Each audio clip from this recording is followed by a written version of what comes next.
जीवा माला म्हणतात ना, होता जीवा म्हणून वाचला शिवा. जीवा माला संगपाळ. जेव्हा प्रतापगडाच्या पायथ्याला अफजल खानाच्या भेटीला जायचं होतं, त्यावेळेस महाराजांसोबत एकूण अंगरक्षक होते 10. त्यापैकी एक लहानपणीपासून सोबत असणारा त्यांचा मित्र. तुम्ही पोळा महाराजांच्या कहाणीत हे वाक्य नक्की ऐकलं असेल, होता जीवा म्हणून वाचला शिवा.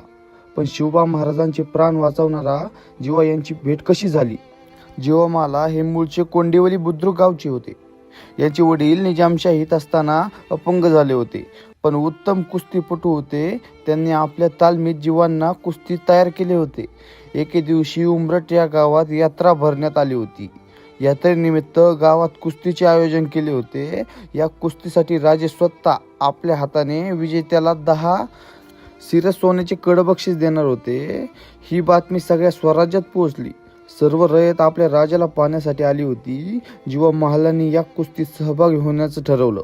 कुस्तीच्या दिवशी राजे आपल्या लाडक्या कृष्णा घोडीवर बसून कुस्तीच्या ठिकाणी आले होते.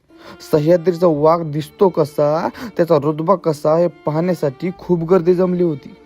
त्यांचं स्वागत सुभेदार तानाजी मालुसरे यांनी जोरात केलं होतं. त्यांच्या नामाचा जयघोष सह्याद्री शहरून गेली. कुस्तीची सांगता झाली. पैलवान भिकाजी मैदानात उतरले आणि त्यानंतर त्यांना टक्कर देण्यासाठी पिळदार मिशा आणि त्याला साजेदार शरीर असणारे धिप्पाड पैलवान त्यांच्या समोर आले होते. सर्व लोक त्यांच्या नावाने ओरडू लागले. ते होते जीवा महाला. राजांनी जवळ आलेल्या तानाजी मालुसरेंना यांना विचारलं, कोण आहे हा? तानाजी मालुसरे म्हणतात, राजे जीवा महाला आपल्याच मुलकातला आहे. हा जीवा महाला उत्तम दांडपट्टा चालवतो. कुस्तीत म्हणू नका, घोडेस्वारीत म्हणू नका, सगळ्यात तो तरबेज आहे. राजे तानाजी मालुसरेंना बोलले, तानाजी मग हा इथे काय करतोय? तानाजी मालुसरे म्हणाले, बघू की कुस्ती झाल्यावर. असे म्हणून राजे कुस्तीचा आनंद घेऊ लागले. कुस्ती अगदी खुनशी आणि रंगाला आली होती, पण मोठ्या शितापीने जीवानी बाजी मारली. खुश होऊन राजांनी जीवा महालांना जवळ घेऊन 10 शेराचं कडं देऊ केलं. तेव्हा जीवा महालांना विचारलं, आम्ही ऐकलंय की तुम्ही दांडपट्टा चालवता, घोडेस्वारी करता आणि तलवारबाजी सुद्धा तरबेज आहात. जीवांनी मान डोलावली. मग आम्हाला जे दाखवलं ते गनिमानात दाखवून द्यायची तयारी आहे का? जीवांना खूप आनंद झाला आणि होकारार्थी मान हलवून राजांना त्यांनी मुजरा केला. जीवा महाला स्वराज्यात आले आणि परत 10 नोव्हेंबर 1659 दिवस शिवराय आणि अफजल खान भेटीत. राजांनी सोबत 10 अंगरक्षक घेतले. त्यात हे जीवा महाला हे होते.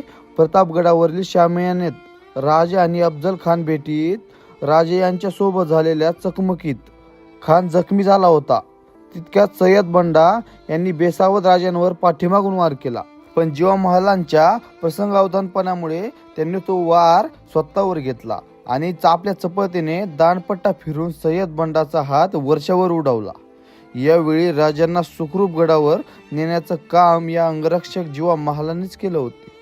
युद्ध जिंकल्यावर महाराजांनी अंगरक्षक जीवा महालांचा भव्य सत्कार केला. त्यांच्या शौर्याचं वर्णन महाराजांनी असे केले, होता जीवा म्हणून वाचला शिवा. त्यांचे शिवरायांचे जीवनासाठीचे असलेले योगदानामुळे दरबारात मान तर त्यांना मिळालाच, परंतु आऊसाहेबांनी त्यांना पुत्राचा दर्जा दिला. वीर जीवा महाला यांना माझा मानाचा मुजरा. जय महाराष्ट्र.